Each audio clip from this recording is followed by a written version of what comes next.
চিংড়ি মাছের মালাইকারি আমি আমার মতো করে করেছি বন্ধুরা। ভালো লাগলে আবার বলছি লাইক শেয়ার আর সাবস্ক্রাইব করে আমার পাশে থাকবেন।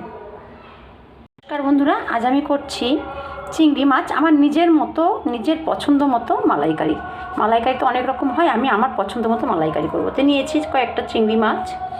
এখানে ফোড়নের জন্য নিয়েছি গোটা গরম মশলা, তেজপাতা, জিরে আর একটা শুকনো লঙ্কা। এখানে নিয়েছি লঙ্কা বাটা, আদা জিরে বাটা, ধনেপাতা কুচি, আলু কুচি, এখানে নিয়েছি রসুন কুচি আর নিয়েছি একটা পেঁয়াজ কুচি।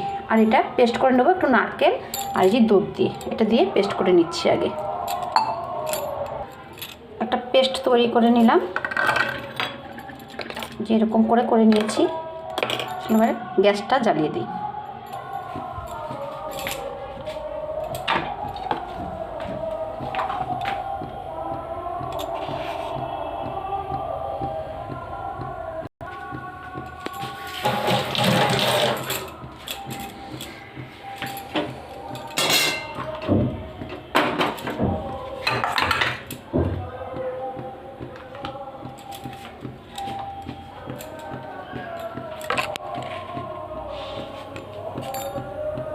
কড়াইটা গরম হয়ে গেছে, আমি পরিমাণ মতো সর্ষের তেল দিয়ে দিলাম। আর দেবো না, একবারেই দিয়ে দিলাম। প্রথমে আমি আগে আলুটা ভেজে তুলে রেখে দেব।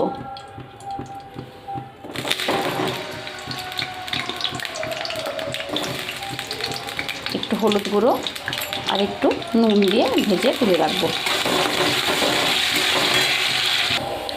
আলুটা ভাজা হয়ে গেছে, আমি এটাকে বের করে নেব।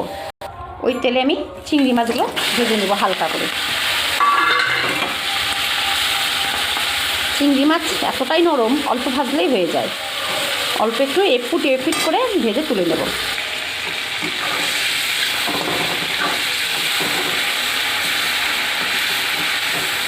হয়ে গেছে, উঠিয়ে নেব। মাছটা তুলে নেওয়ার পরে ফোড়নের জন্য যেসব গুছিয়ে রেখেছিলাম ওগুলো একবারে এর মধ্যে দিয়ে দেবো। ফোড়নটা একটু পুড়ে এলে তারপরে দিয়ে দেবো রসুন কুচি।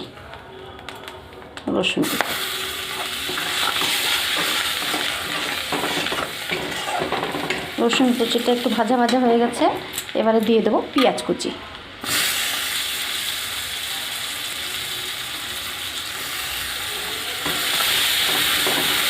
একটু লাল লাল করে ভেজে নেব।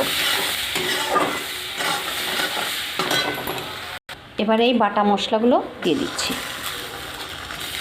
দিয়ে এটাকেও ভালো করে কষতে থাকবো অনেকক্ষণ।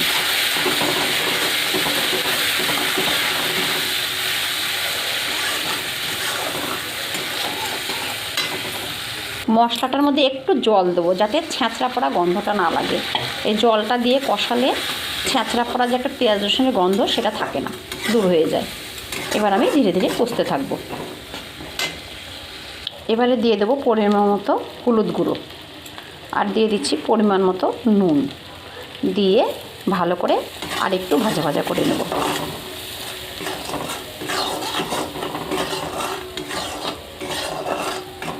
এবারে দিয়ে দেবো এই নারকেল আর দুধটা পেস্ট করা, এটা একবারে দিয়ে আর একটু কষিয়ে নেব। অনেকে পোস্ত ব্যবহার করে, কিন্তু আমি এর মধ্যে কিছুই ব্যবহার করলাম না, আমি একদম সাধারণভাবে করছি। এটা কষাতে থাকি। কি সুন্দর দেখুন, জলটা শুকিয়ে, জল তো দেইনি, দুধ আর নারকেল, দুধের জন্যই জল মনে হচ্ছিল। এই শুকাতে নিলে দেখো কি সুন্দর তেল বেরিয়ে আসবে। এখন এই তেলটা বের হয়ে গেলে আমি একটু গরম জল বসিয়ে রেখেছি এখানে, গরম জলটা এর মধ্যে ঢেলে দেবো একটু ঝোলের জন্য। অল্প গামাখা ঝোল করব। একটু স্বাদের ব্যালেন্সের জন্য একটু চিনি দিয়ে দিচ্ছি, এটা খেতে আরও ভালো লাগবে।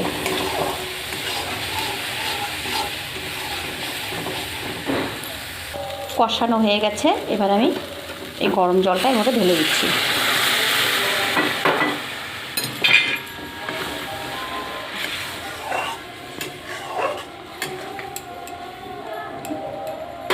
মাছটাও একবারে ছেড়ে দেব, আলুটাও দিয়ে দেব, দিয়ে এবার ভালো করে ফুটতে দেবো কিছুক্ষণের জন্য। ঝোলটা একদম রেডি, মানে মালাইকারি আমার অনুযায়ী আমি যেভাবে পছন্দ করি সেভাবে করলাম। তো একটু ঘি দিয়ে দিলাম ফ্লেভারটার জন্য, আর কিছুটা ধনিয়া পাতা দিয়ে নামিয়ে নেব। রেসিপিটি যদি ভালো লেগে থাকে অবশ্যই লাইক, কমেন্ট, শেয়ার আর সাবস্ক্রাইব করে আমার পাশে থাকার জন্য অনুরোধ রইল। এইভাবে হয়ে গেছে, নামিয়ে নিচ্ছি এখন।